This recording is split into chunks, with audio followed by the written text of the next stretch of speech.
The Philadelphia Eagles showed up against Chicago and did what was expected of them. Yet somehow, a massive opportunity slipped right through their fingers. The game was there to be won, the chance was clear, but the outcome just didn't go their way. A lot of fans have been talking about Tanner McKee, and some even believe he should start over Jalen Hurts. I get where that argument comes from, but if you watch closely, the real issue isn't the players, it's the coaching staff. Tanner McKee, in certain situations, could have made the plays himself, especially with his mobility, but instead he chose safer options. One moment that stands out is a 3rd-and-2 scenario where he could have taken off with green grass ahead, but he threw an incomplete pass to Darius Cooper instead. That decision led to a 4th-and-2, a situation where Hurts might have extended the play, converted a first down, and kept the drive alive. It's these kinds of choices that expose not just the quarterback, but the coaching behind him. Watching that sequence, it becomes clear that the offense has talent, but the guidance from above is lacking. Now, it's not all negatives. There were bright spots in that game that give hope heading into the offseason. One of the most interesting matchups to watch will be the battle between Drew Kendall and Cam Jurgens on the offensive line. Kendall, despite being a rookie, showed a lot of promise, holding his ground even against a starting defensive line. Cam Williams, the rookie right tackle, had a solid performance, but I personally lean toward Fred Johnson at left tackle. His presence on that side felt more consistent. The offensive line had its moments where pressure got through, but more often than not, that came down to play calling rather than technique or ability. Kendall, even as a rookie, displayed poise, awareness, and a level of readiness that speaks to his potential. Then there's Ken Williams, who could one day step in for Lane Johnson. Watching him move on the line, he gave confidence that the future is secure, at least in parts, when it comes to protecting the quarterback and opening lanes for the run game. Players like Darius Cooper, Jahad Dawson, and Grandson also had moments of effectiveness. Even though some fans on social media tried to pin the blame for certain mistakes on Cooper, it wasn't really fair. The interception that followed a taunting penalty wasn't his fault. It was McKee's read, his decision, and ultimately a miscalculation.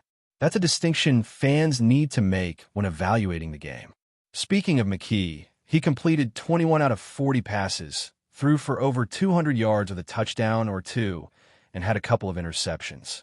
He's a capable backup, may be able to start for certain teams under the right circumstances, like in Las Vegas or Cleveland, but he's not the solution for Philadelphia long-term. He can fill in, he can manage games, but expecting him to carry the offense like a franchise quarterback is unrealistic. The coaching staff, though, really compounded these issues. Having him throw the ball 40 times with limited support and questionable play calls was baffling. Kevin Patullo's decisions in that game were frustrating to watch. The reports tried to defend it by saying Hurts is limited and need the pocket presence. Yet McKee was a pocket quarterback too, and the offensive creativity was missing entirely. Certain opportunities, like using Tank Bigsby more effectively in the run game, were ignored. The clock was ticking in the 4th quarter, with barely over a minute in the game on the line, and the calls made simply didn't maximize what was available. Instead, the ball was thrown up to Cooper and Jahad Dawson in critical moments. Risky plays with little chance for success. Watching this, it's clear the problem isn't the quarterback. It's the offensive vision from the top. Defensively, there were also issues that stood out, but some impressive individual performances too.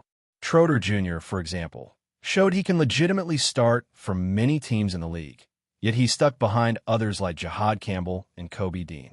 His awareness, ability to read plays, and tackling were highlights, demonstrating that he's more than capable when given opportunities. Other linebackers like Jad Campbell had mixed performances, strong in some aspects, weaker in coverage, but the overall unit remained solid. The defensive line, toward the end, held their ground, but certain players like Ty Robinson need to be in better shape. Football is a physical sport, and when you're paid millions to perform at this level, being physically ready isn't optional. Jordan Davis and others looked the part, but there were noticeable lapses in speed and stamina late in the game. The cornerback play, however, was troubling. Multiple pass interference calls and lapses in coverage highlighted weaknesses in the secondary. Adoree Jackson remains one of the best options at corner, but the rest of the group has areas that need significant improvement.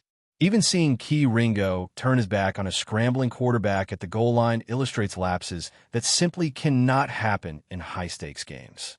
The corners, safeties, and secondary unit collectively need refinement if the Eagles want to maintain their edge in the playoffs. On the bright side, being in the playoffs gives the team the chance to recalibrate.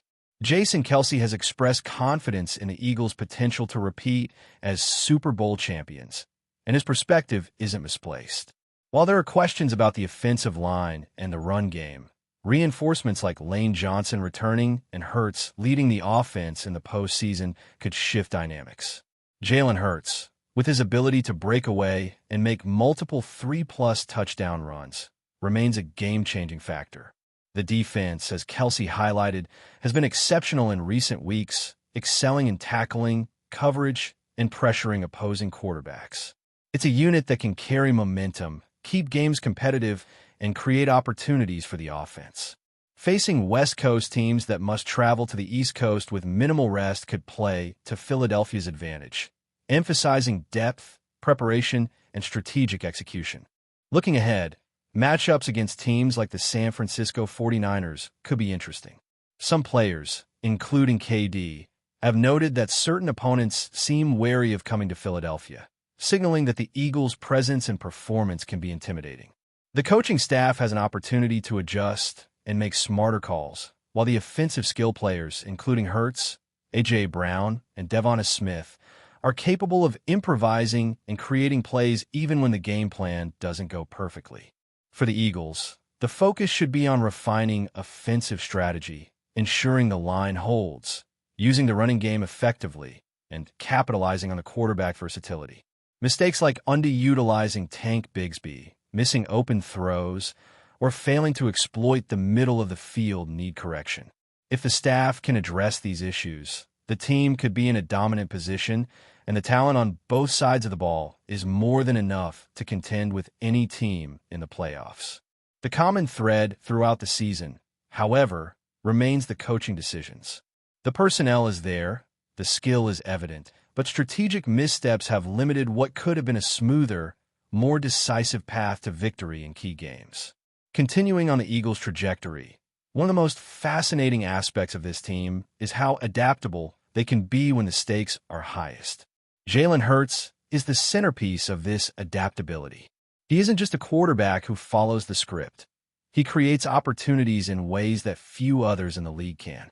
When defenses focus too heavily on A.J. Brown or Devonta Smith, Hurts has a tendency to exploit gaps, using his legs, his vision, and his ability to read defensive alignments in real time. The postseason magnifies these skills. Hurts has proven before that when the lights shine brightest, he elevates his game. Multiple 3+ touchdown runs in playoff history aren't just numbers. They're examples of instinct, athleticism, and situational awareness. Those are traits that can turn an average drive into a momentum-shifting moment. And when combined with a disciplined and aggressive defense, they make the Eagles extremely dangerous. The key for the coaching staff is to recognize Hurts' strengths without constraining him in predictable packages. Too often during the season, conservative play calls or rigid adherence to pre-snap assignments have limited what he can do, but when he's given room to maneuver, the offense becomes explosive.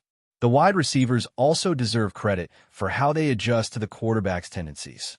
A.J. Brown has consistently demonstrated the ability to create separation with precise route running, while Devonta Smith's speed and agility stretch defenses vertically, forcing opponents to cover more field and opening up intermediate passing lanes.